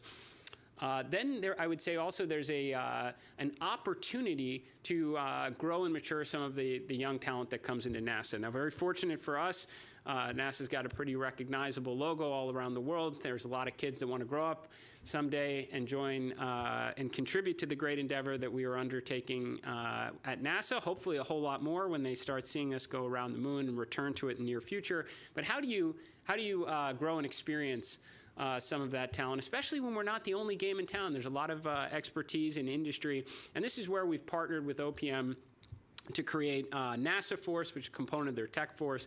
This gives an opportunity for industry to contribute some of their experienced talent, come into NASA as a term-based appointment, help elevate our younger talent that's coming in from our internship programs, that have maybe experienced NASA through some of our grant programs and want to come here, and bring some of that expertise that we're going to need, serve your country, and go back to industry, and vice versa. The same applies and allows some of our younger talent to go into industry for term rotations and bring some of their experiences back to NASA. So this is underway right now. As I often remind our team, we will be measuring success in this in the thousands, not in the hundreds, and achieved in, again, months, not years. And along the way, it actually frees up quite a bit in terms of resources for additional science and discovery.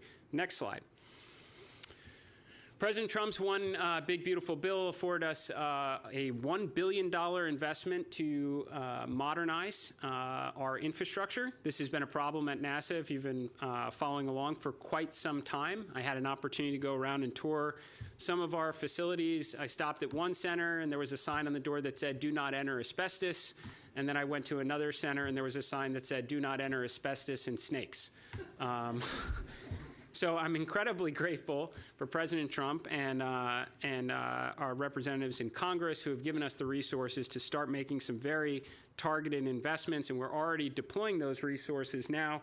One I wanted to highlight specifically is a modernization initiative at Ames for our ArcJet facility, which provides absolutely essential capabilities. One, helping us understand some of what we observed during the Artemis I heat shield, so that we can incorporate improvements going forward, not to mention contributions across industry, when we're talking about things that we can maybe bring back from Mars someday and what that reentry environment might be like, not to mention if we're going to and from the moon with great frequency in those high-velocity reentry, as well as supporting some of our other partners. So this investment in infrastructure is underway. Sense of where we're starting to allocate these resources across our various centers and help rebuild some great infrastructure, but unfortunately a lot of it was built at a time when, again, NASA was the only game in town in the 1960s, and it's time to ensure its ability to support the missions of today as well as those in the future. Next slide. Brief update, for those not aware, NASA on average every year allocates about $1 billion in grants. This is a great opportunity for, again, kind of college students, those in university, to potentially get hands-on with hardware, ideally a whole bunch of instruments that we're going to require, not to mention tech demonstrations for construction of our moon base, ideally get inspired, drawn further into what we do here at NASA, and come maybe join the workforce or industry in the not too distant future. Next slide. So this is what I was referring to early on. You know, you go and you visit every one of the centers, host a lot of town halls, kind of you can hear directly from the workforce. Again, a lot of things that are working really well. We've tried to incorporate that as we evolve our strategy. Things that are not working well, do you want to learn from, fix, better to, so you can better enable our very talented workforce. But in addition to that, we've set up a number of opportunities to submit information back to NASA, one of which is just a simple suggestion box. Put it in my end-of-year note from the end of last year. There's over 5,300, I believe, submissions that have gone into it, not to mention hundreds of submissions for policy and regulation that slows us down. Again, might have been extremely relevant and from decades past, no longer relevant today. And we are implementing these across a number of workforce directives. We've already put several out. And I would say also that we've drawn input from industry as well. We've gotten, I think, somewhere close to perhaps 50 or so submissions from commercial partners as well on how we could reform some of our acquisition procurement process, insight versus oversight, and working with industry to help shape some of the requirements as opposed to being overly prescriptive. So bottom line is we're listening to our workforce, we're listening to industry, and we're trying to take this feedback because we recognize without it, we're not going to be able to do any of the exciting things that we spent the first half of the day talking about. So as I mentioned before, NASA is no longer the only game in town, and we don't have exclusivity on all the good ideas. So we welcome industry's input. We've made reference to it several times today, in fact, from science and technology instruments. I mean, we are going to have so much payload volume opportunity across all the various landers and rovers going to the moon. Give us some of your good ideas. We asked about feedback across the CLD program. We asked about public-private partnerships for new great missions of science and discovery, whether it's planetary science, science as a service. Some of these have RFIs. A lot of them don't. And this is your opportunity to be able to come in and give us feedback, submit unsolicited proposals on our front door. And I can assure you we will evaluate them and give you feedback and ideally implement many of them. Inspiring the workforce, one of my first things I put out was the ability to recognize, reward, and inspire directives to the workforce. You know, we have a small Air Force at NASA, their aeronautics portfolio. That's something we're hoping to talk to you about a little bit later this year. It wasn't specifically one of the highlights today, but we certainly have not forgot about the first big A in NASA. And we can make great use of these aircraft to reward our workforce for contributing to extraordinary outcomes, not to mention inspire the next generation in between our various rocket launches. Fully expect to see our aircraft at various air shows, which goes to the next slide, rocket launches, public events as we celebrate America's 250th birthday. Yeah, you see some pretty interesting ones. I expect our Super Guppy to have an appearance at Sun and Fun and ideally Oshkosh later, and perhaps maybe an event at Kennedy Space Center later this year. Next slide. And then it's absolutely foundational to everything we do at NASA to inspire the next generation to want to grow up and contribute to this great endeavor. And we have a number of very exciting programs that are underway right now. You can learn more about them on our website. including if you want to potentially come someday and contribute as an intern to NASA. So our next slide, as I mentioned earlier, we get some 270,000 applications. Pretty exciting. A lot of kids want to come and work at NASA. We select about 2,000 annually, and it's considered one of the most prestigious internships 5 years in a row from Vault.com. And the next slide, understanding how we communicate today. I mean, I mention this all the time when people say, does everybody understand that we're about to return to the moon like they did in the 1960s? I'm like, well, there were 3 TV channels back in the 1960s, so it's pretty easy to captivate everyone's attention. It's a little bit of a different world today. I have no doubt as Artemis II leaves the Earth and makes its grand journey to the lunar environment, it will have everyone's attention, but it'll also have their attention on Netflix and every other good streaming application that we can partner with to make sure that we are communicating our message far and wide. Next slide. Okay, so a bit of a recap for what we covered today.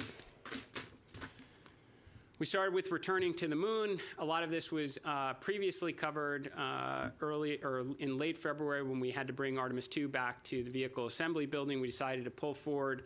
We felt we owed it to the public at that point in time to say, not only are we going to tell you our path to getting Artemis II back to the pad, but what is the more achievable approach to returning to the moon?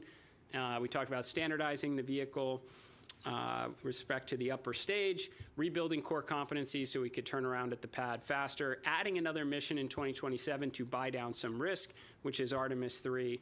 And then today we talked about how we were, well, one, we should have sent you a message too about our ability to actually pull in some of the schedule with hardware updates across all of the Artemis programs, but also to give a demand signal after Artemis V. We are going back to the moon.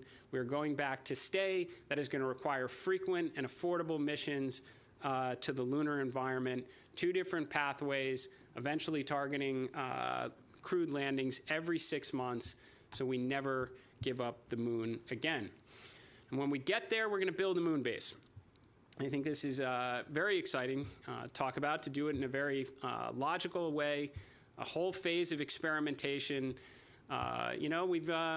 We never tried to build an extended presence outside of Earth before. This makes sense that we might want to do a lot of testing and experimentation and make sure we figure it out before we start building the grand infrastructure. What better way to do it? Work with our commercial partners that have already been experimenting under the CLIPS program, LTV program, get lots of landers, lots of rovers. Let's start experimenting power, communications, mobility, surface improvement, and let's pack it with as much science as the payload can possibly afford. Really evolve from, again, bespoke, infrequent missions to a templated approach with great frequency. You're going to see some of this activity in late 2026, but to really get into a rhythm starting 2027, and let's get those comm relay and observation satellites up there and bring the whole world along for the ride on the Moonbase website. We talked about staying in LEO. A very real reality. The International Space Station is an extraordinary achievement, 25 years plus of keeping human beings alive in the incredibly harsh environment of space. It cannot live on forever. We know there is an end date. That is something we are going to work with our partners on that contribute to the International Space Station. We gotta work with industry. We're very open to the original pathway. Tell us how to make it work. We're there. We shared with you our concerns. Tell us how you're going to make that work. Alternatively, here's another approach that maybe takes it in a more phased approach. Leverage the International Space Station while we have it. It's a great pathway for additional crewed missions, cargo. We have the kind of the operational and technical maturity already to help industry evolve until such time as the market that we all know is inevitable will be realized, detach away, and hopefully we're all living in a world with multiple space stations. We have to do something to help in that regard. We're not going to sit on our hands, hope the orbital economy materializes, where we said we're going to go to 2 PAM missions a year, where you can sell the commander seat. Heck, maybe NASA buys the commander seat. I mean, that is kind of the right way to help ignite an orbital economy and not force it in place. Any of the research that has the high commercial potential, if we don't already have it in our pipeline, People were discouraged of giving the good ideas, the pharmaceutical capabilities that are gonna cure cancer or change the world, 3D printing organs. I don't know what it is. We got a front door website that was just a couple slides earlier. Submit the good idea. We want to hear it. We want to do everything within our power to ignite that orbital economy. Nikki gave an unbelievable update on science. She certainly has the best content to work with, there's no doubt. Her imagery was incredibly inspiring. So we gave you updates on some of our flagship missions. You've got Roman launching before the end of the year. How exciting, 100 times the field of view of Hubble, potentially upwards of 1,000 times the scan rate, going out and looking for the secrets of the universe. If you haven't seen it already, we actually have a mock-up of Dragonfly out in the lobby. So again, the nuclear-powered octocopter to search for life on Titan. That's a pretty exciting mission.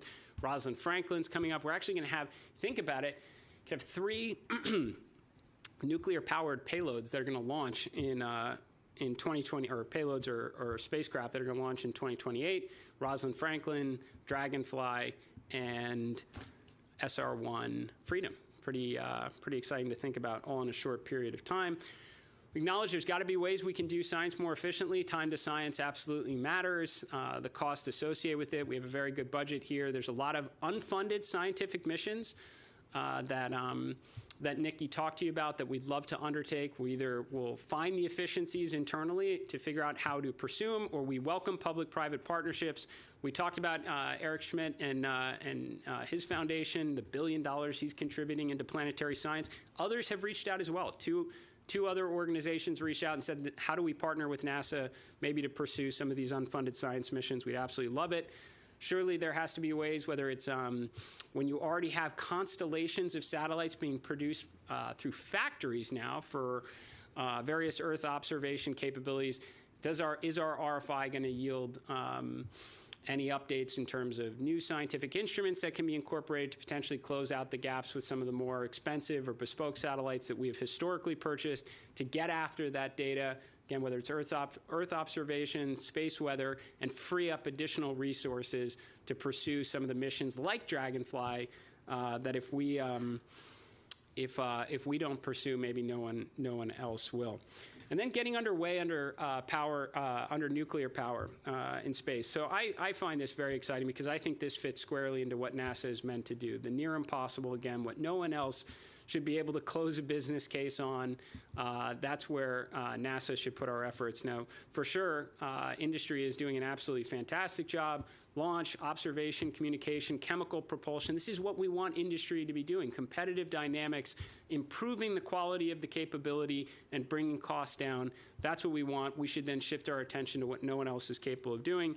I think the rationale there that is we want to inevitably explore farther out into the solar system where solar loses its effectiveness. This is where you want nuclear power. If you're trying to build a base on the moon, you're going to probably want nuclear power there to manage operations and keep our rovers moving in the shaded area. Certainly, if you're going to send astronauts to Mars someday, you'd really like to make sure they come back and tell us about it. Having a nuclear reactor on the surface to help with in situ resource manufacturing that we ideally already proved out on the lunar surface is going to be pretty paramount.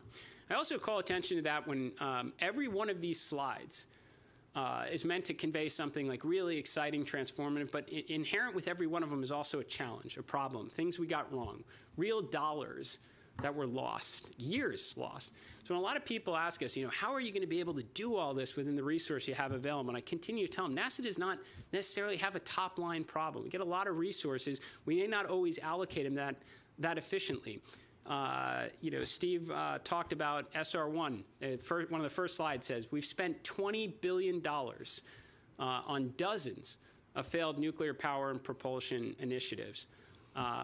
It's $20 billion that could have gone to other great science and discovery. Last year we spent $250 million keeping a canceled science program canceled. There's examples across every one of our mission directorates where we probably could have repurposed our resources a little bit better in the direction of science and discovery. We're challenging ourselves to do that across the board. And I have no doubt when we do find these things, we're going to be able to take on even more exciting challenges ahead. Now, back to SR-1. we are making use of a lot of hardware that we already have while working alongside industry. I think this is extremely important. You don't want to pursue the 100% solution out of the gate, or you may very well wind up with another canceled program that maybe ran out of money. Nautilus was originally built to be a diesel boat.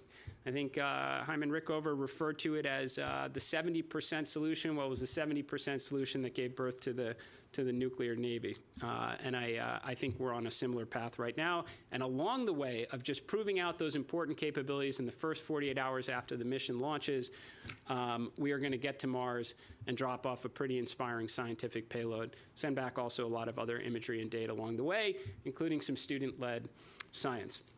The last thing I'll say, I don't expect any of this to happen on its own. The whole point of today was not to come and give you a bunch of great PowerPoint and then just sit and wait for it all to come to fruition.